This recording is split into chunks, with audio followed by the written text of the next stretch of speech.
نحمده ونصلي على رسوله الكريم أما بعد فأعوذ بالله من الشيطان الرجيم بسم الله الرحمن الرحيم اللهم صل على سيدنا ومولانا محمد النبي الأمي وعلى آله وصحبه وبارك وسلم تسليما كثيرا كثيرا يا رب صل وسلم دائما أبدا على حبيبك خير الخلق كلهم هو الحبيب الذي ترجى شفاعته لكل هول من الأهوال مقتحم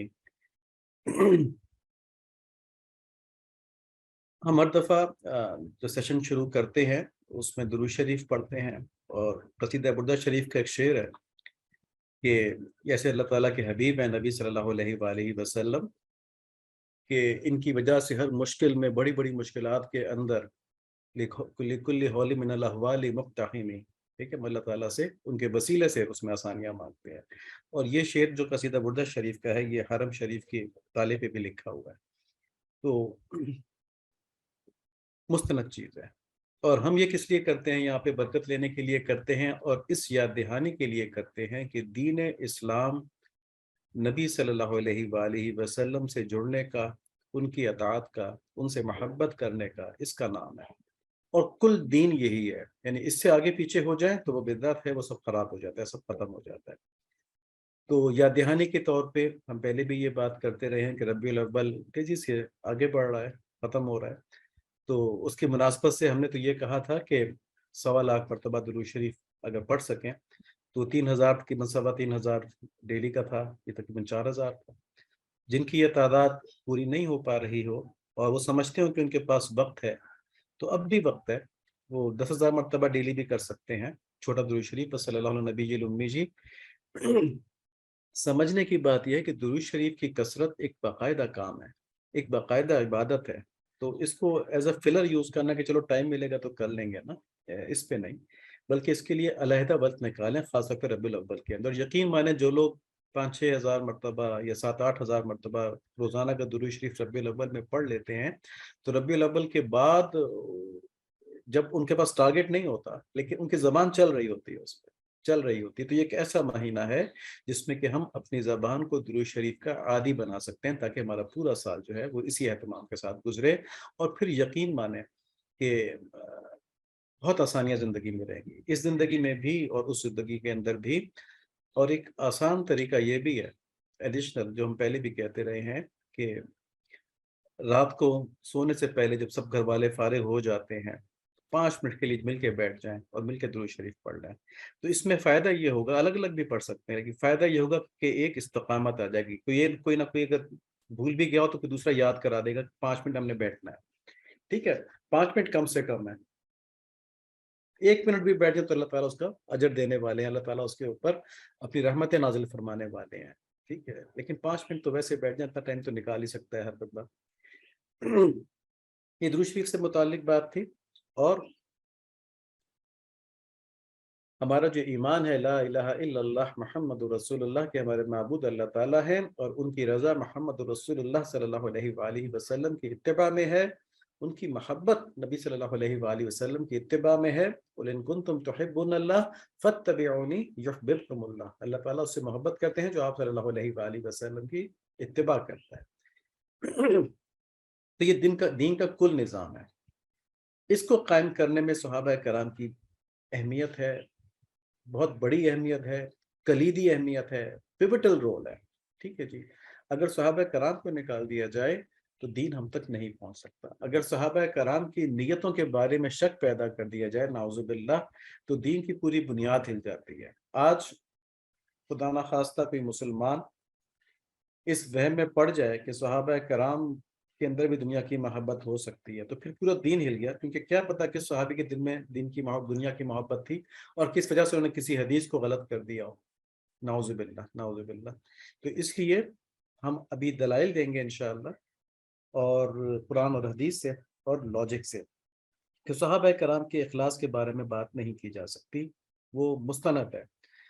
اخلاص سے کیا مراد ہے؟ کہ للہیت، دنیا کی محبت نہیں، صرف اللہ تعالیٰ کی محبت، ٹھیک ہے۔ ان سے غلطیاں جو ہوئیں اس میں انہوں نے فوراً توبہ کی، لیکن وہ غلطیاں اجتہادی غلطیاں تھیں، اجتہادی غلطیاں بھی دین کے اندر کوشش کرنے کی وجہ سے ہوتی ہیں۔ اجتہاد کس چیز میں ہوتا ہے؟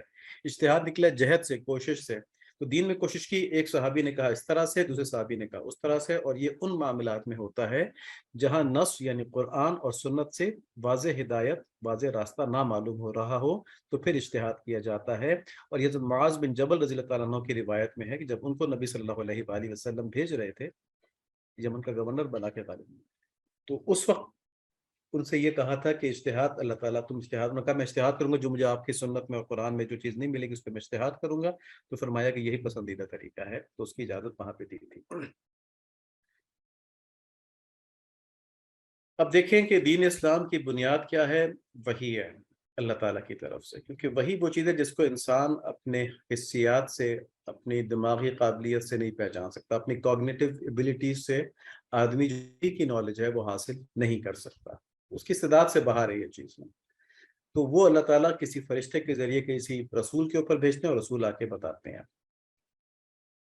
اب وہی کی دو صورتیں ہیں، ایک وہ جو قرآن کی صورت میں آئی، اور ایک وہ جو سنت رسول صلی اللہ علیہ وآلہ وسلم یا حدیث رسول صلی اللہ علیہ وآلہ وسلم کی صورت میں ہے۔ تو وحی الہی کے اوپر دنیا کا نظام قائم رکھنے کے لیے اللہ تعالیٰ نے معلم پیدا فرمائے۔ میں دنیا کا نظام اس لیے کہہ رہا ہوں کہ مسلمانوں کی یہ ذمہ داری ہے کہ دنیا میں اسلامی نظام لے کر آئیں تاکہ تمام انسانیت کو معلوم ہو جائے کہ اسلام کا فیض کیا چیز ہے، ٹھیک ہے؟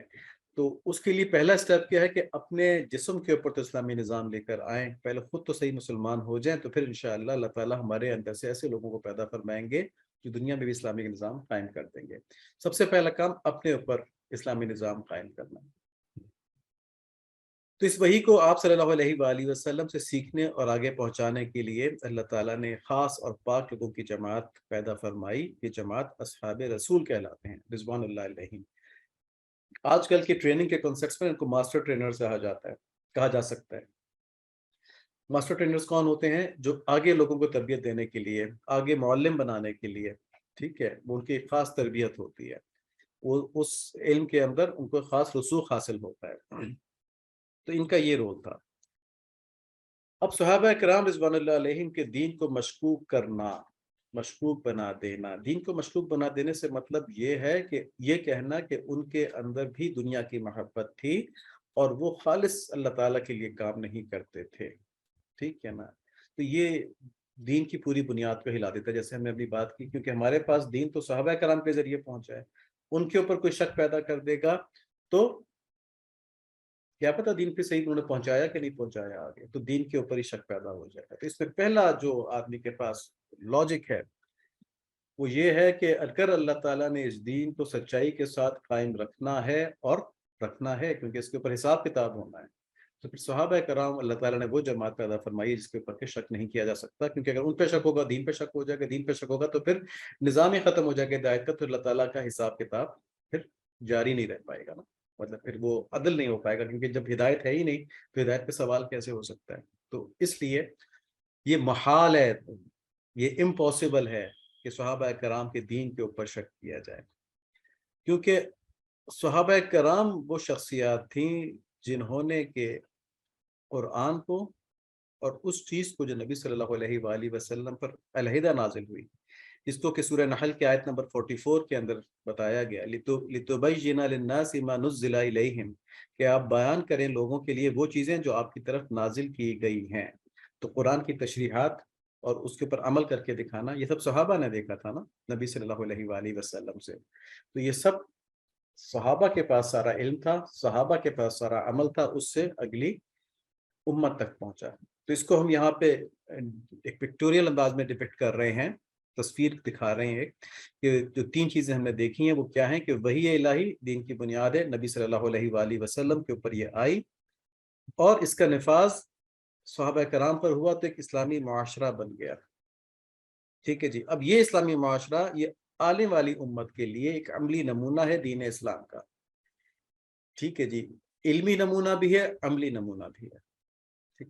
تو یہ چیز ہے، یہ ایک کے بغیر دوسری چیز رہ نہیں سکتی، ٹھیک ہے۔ شیطان نے کیا کیا؟ اس نے صحابہ کرام کو الگ کر دیا، ٹھیک ہے، ایک ایسا گروہ پیدا کر دیا جس نے صحابہ کرام اور جید صحابہ کرام، بڑے صحابہ کرام کے اوپر اعتراض اٹھا دیا. اور نعوذ باللہ اعتراض بھی یہ نہیں کہ کوئی اجتہادی غلطی ہو گئی یا کچھ ہو گیا، اعتراض یہ کہ انہوں نے دنیا داری کی خاطر ایسا کیا. ٹھیک ہے، تو ایک بہت ہی جاہلانہ قسم کا یہ فرقہ ہے. اللہ تعالیٰ اس کے شر سے تمام مسلمانوں کو محفوظ فرمائے. یہ باتیں ہم اس لیے کرتے ہیں کہ آج کل کے دور میں میڈیا کے ذریعے فتنہ زیادہ پھیلایا جا رہا ہے، غلط باتیں زیادہ پھیلائی جا رہی ہیں، تو بچے ان چیزوں کے اوپر سوال کریں گے. ٹھیک ہے، بچے آ کے ہم سے پوچھیں گے ان باتوں کے بارے میں. تو بچوں کو کنونس کرنے کے لیے ہمارے پاس قرآن کی نالج بھی ہونی چاہیے اس معاملے میں، حدیث کی نالج بھی ہونی چاہیے اس معاملے میں، ہمارے پاس لاجیکل آرگیومنٹس بھی ہونے چاہیے اس معاملے میں. تو سب سے بڑا لاجیکل آرگیومنٹ جو ہے وہ تو یہی ہے کہ اگر صحابہ کرام کے اوپر شک کر لیا جائے تو دو باتیں ہوتی ہیں. ایک تو یہ کہ نبی صلی اللہ علیہ وآلہ وسلم نے جن لوگوں پہ اعتماد کیا، اور نبی صلی اللہ علیہ وآلہ وسلم تو بعد میں اعتماد کیا نا، اللہ تعالیٰ نے جن پہ اعتماد کیا، جن کو نبی صلی اللہ علیہ وآلہ وسلم کا صحابی بنایا اور ان کے ذمہ میں یہ چیز لگائی کہ وہ دین کو آگے پہنچائیں گے، تو وہ لوگ ہی خراب ہو گئے. تو اللہ تعالیٰ کا اعتماد تو خراب نہیں ہو سکتا نا، جس پہ اللہ تعالیٰ اعتماد کریں وہ تو خراب نہیں ہو سکتا. ٹھیک ہے، تو لاجیکلی یہ ہے کہ اس کا مطلب یہ ہوگا کیونکہ اللہ تعالیٰ کا علم کامل ہے اور اللہ تعالیٰ کا حکم کامل ہے اور اللہ تعالیٰ کی مشیت کے بغیر کچھ نہیں ہو سکتا، تو صحابہ کرام کا اخلاص خراب نہیں ہو سکتا، کیونکہ یہ وہ جماعت ہے جس کو اللہ تعالیٰ نے دین آگے پہنچانے کے لیے چنا ہے. ہم نے پہلے بتایا تھا صحابی اس کو کہتے ہیں کہ جو نبی صلی اللہ علیہ وآلہ وسلم کی حیات مبارکہ میں ایمان لے کر آیا اور اس نے آپ صلی اللہ علیہ وآلہ وسلم کو دیکھا اور پھر ایمان کی حالت میں ہی اس کی موت ہوئی. ٹھیک ہے نا، وہ صحابی ہیں. تو یہاں پہ صحابہ کرام کو الگ کر دیا تو امت کے لیے اب کوئی چیز نہیں رہی، امت اپنے اوپر ہے. وہ قرآن شریف پڑھ کے، کیونکہ قرآن شریف کے الفاظ تو بہرحال محفوظ ہیں، ان کو پڑھ کے اپنی مرضی کے مطلب نکالتے رہے اور جو جو دل میں آئے اس کو اس طرح سے مطلب نکال لیا جائے. جیسے کہ کچھ لوگ ہیں جو کہتے ہیں کہ قرآن میں شراب حرام نہیں ہے، اس میں تو صرف بچنے کے لیے لکھا گیا ہے، تو وہ تو بہت سی باتوں میں ہو سکتا ہے لیکن حرام نہیں ہے. اور اس کے علاوہ بہت خرافات باتیں لوگ قرآن شریف سے اپنی مرضی کے مطلب نکال کے کر لیتے ہیں، جو کہ یہاں بیان بھی نہیں کیا جا سکتا. تو ابلیس نے یہ کیا کہ امت کو صحابہ کرام سے کاٹنے کی کوشش کی. یہ شیطان کا حربہ تھا. اور اس کا لاجک کیا پیش کرتے ہیں وہ لوگ کہ جی صرف انبیاء کرام جو ہیں وہ معصوم ہوتے ہیں، ٹھیک ہے، ان سے گناہ نہیں ہو سکتا، لیکن باقی سب انسان ہے، سب سے غلطی ہو سکتی ہے. تو یہ دھوکہ شیطان یہاں پہ یہ دے رہا ہے کہ غلطی ہونا ایک الگ بات ہے، اجتہادی غلطی ہونا ایک الگ بات ہے.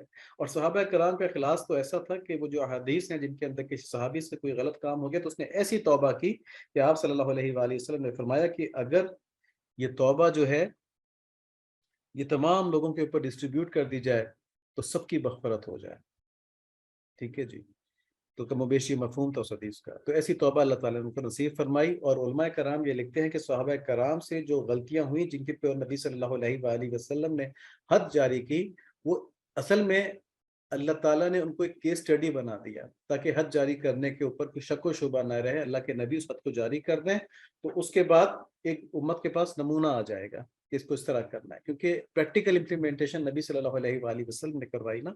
تو کیونکہ انبیاء علیہ الصلوۃ والسلام کی شان کے خلاف تھا کوئی ایسا کام کرنا، کوئی ایسی غلطی کرنا، کوئی گناہ کرنا، تو صحابہ کرام سے اس طرح کی غلطیاں ہوئیں، اللہ تعالیٰ کی مشیت کے تحت ہوئیں، اور اس پہ اللہ تعالیٰ نے فوراً ان کو توبہ نصیب فرمائی اور دینی احکام ان کے اوپر جاری فرما دیے تاکہ ان کا نمونہ سامنے آ جائے. یہ ہو گئی ایک بات. لیکن اس کا مطلب یہ نہیں ہے کہ ان کے اخلاص اور الہیت پر شک کی جائے. یعنی دیکھیں نا، ان سے اگر غلطی ہوئی تو فوراً توبہ بھی تو کر لی. ٹھیک ہے، اور توبہ کرنے کا کیا مطلب ہے کہ اخلاص اور الہیت تھی. ٹھیک ہے، وقتی طور پہ غلطی لگ گئی، جیسے اندازہ ہوا کہ مجھ سے غلطی ہو گئی ہے تو اللہ تعالیٰ کا خشیت دل میں موجود تھی، اللہ تعالیٰ کی محبت دل میں موجود تھی، فوراً توبہ کر لی. لیکن جو باطل فرقہ ہے، جو گمراہ فرقہ ہے، وہ کہتا ہے کہ نہیں، یہ دنیا پرست ہے، نعوذ باللہ. انہوں نے دنیا کی لالچ کے اندر دین میں بہت سی باتیں غلط ڈال دی اور بہت سے لوگوں کو، اہل بیت کو، ان کے حق نہیں دیے. یہ بہت بڑی گستاخی ہے، یہ بہت بڑی گستاخی ہے. اور تاریخ شاہد ہے کہ اہل بیت ان حضرات سے محبت رکھتے تھے اور یہ اہل بیت سے محبت رکھتے تھے. تو ابھی ہم تاریخ کو تو چھوڑیں، ابھی قرآن اور حدیث کو بھی دیکھیں گے. پہلے بھی ہم دیکھ چکے ہیں، آج ہم مختصر ایک قرآن شریف کی آیت اور ایک حدیث دیکھیں گے اس سلسلے میں. یہاں تک کی باتوں کا خلاصہ یہ ہوگا کہ شیطان کا حربہ یہ ہے کہ امت کو صحابہ کرام سے کاٹ دیا جائے اور خرافات میں الجھا دیا جائے اس کے بعد، کیونکہ پھر صحابہ کرام سے کٹ گئے تو ہر ایک کا اپنی اپنی مرضی کا دین ہے.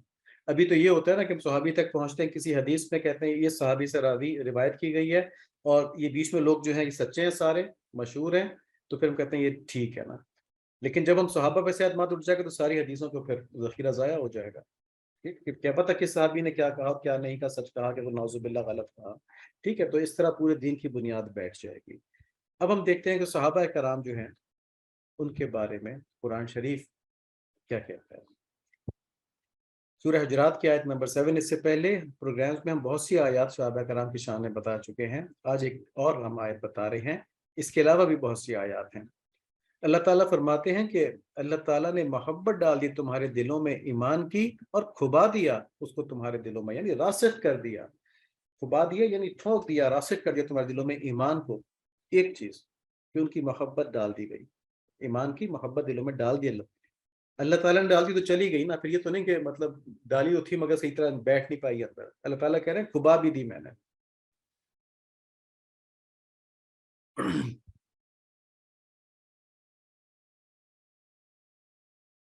اور نفرت ڈال دی تمہارے دل میں کفر اور گناہ اور نافرمانے کی. تو کفر سے، گناہ سے اور نافرمانی سے صحابہ کو نفرت تھی، کیونکہ اللہ تعالیٰ ان کے دلوں میں نفرت ڈال دی. ٹھیک ہے جی. اب جو ان سے غلطی بھی وہ اجتہادی غلطی ہے. ٹھیک ہے، وہ جان بوجھ کے نہیں کی گئی، اجتہادی غلطی ہے. یا پھر اس کو یوں سمجھ لیں، یہ بڑا اہم علم ہے، نازک بات ہے، اس کی ان باتوں کو کرنا نہیں چاہیے، مگر کیونکہ آج کل بچے سوال کر سکتے ہیں تو اس لیے جواب دیا جا رہا ہے یہاں پہ کہ یا وہ اجتہادی غلطی ہے، یا اللہ تعالیٰ نے کسی چیز کو امت کے سامنے لانے کے لیے کوئی خاص غلطی صحابہ کرام سے کروائی تاکہ اس کے اوپر دین کا حکم نافذ ہو جائے.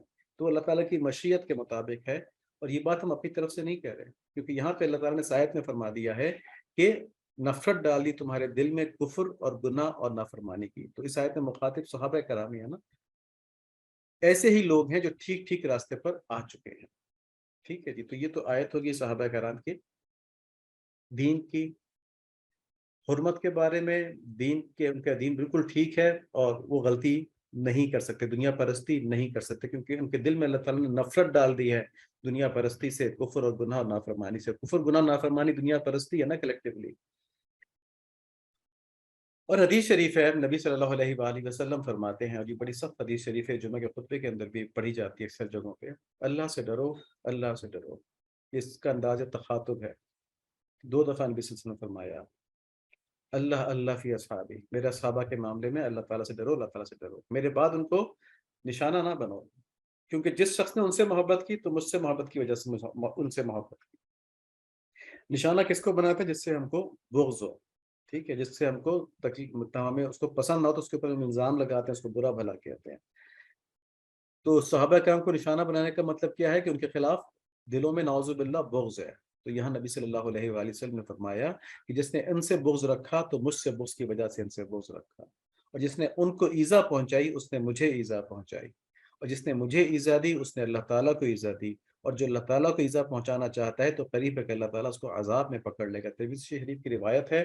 یہاں سے ثابت ہے کہ صحابہ کرام کو برا بھلا کہنے والے اللہ تعالیٰ کی عذاب کے مستحق ہو جاتے ہیں. اس حدیث سے ثابت ہوتی ہے یہ بات.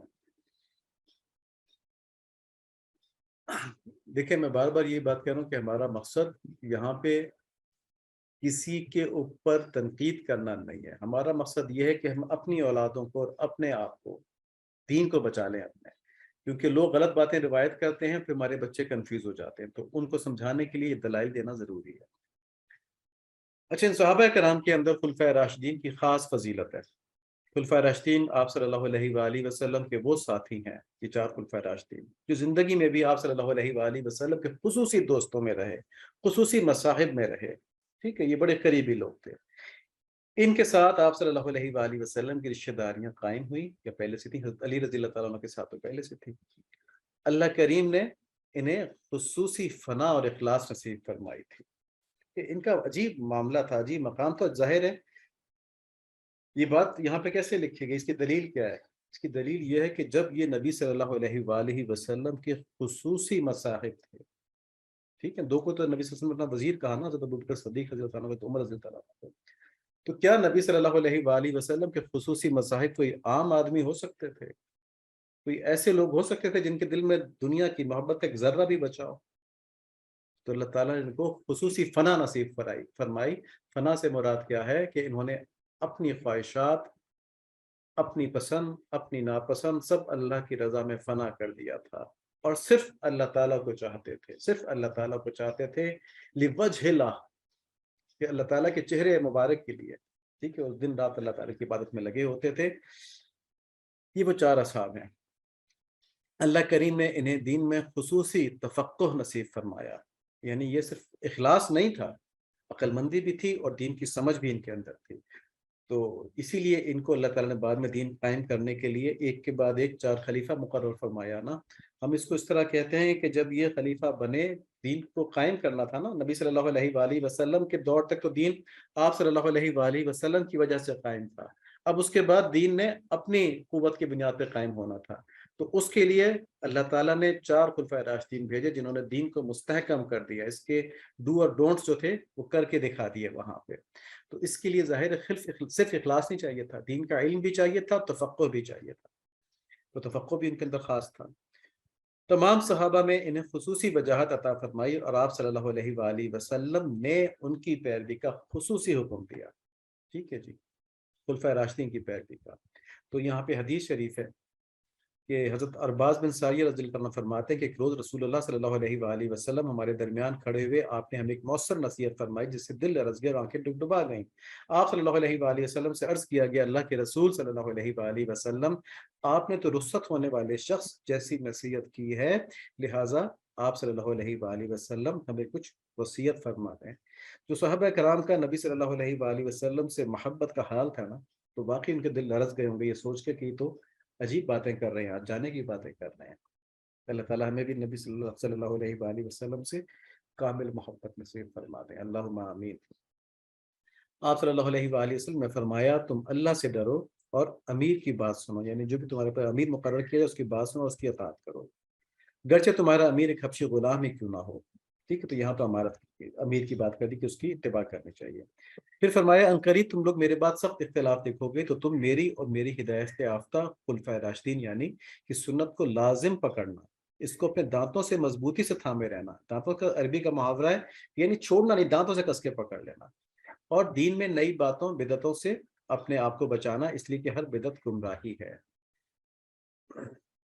اس حدیث کے اندر تقوی اختیار کرنے کے اور امیر کے اطاعت کی بات کی گئی، اور سنت نبوی اور سنت خلفائے راشدین کی اتباع کی تاکید کی گئی، حکم دیا گیا، اور بدعات سے بچنے کی تلقین کی گئی. تو یہ خلفائے راشدین کا مقام ہے.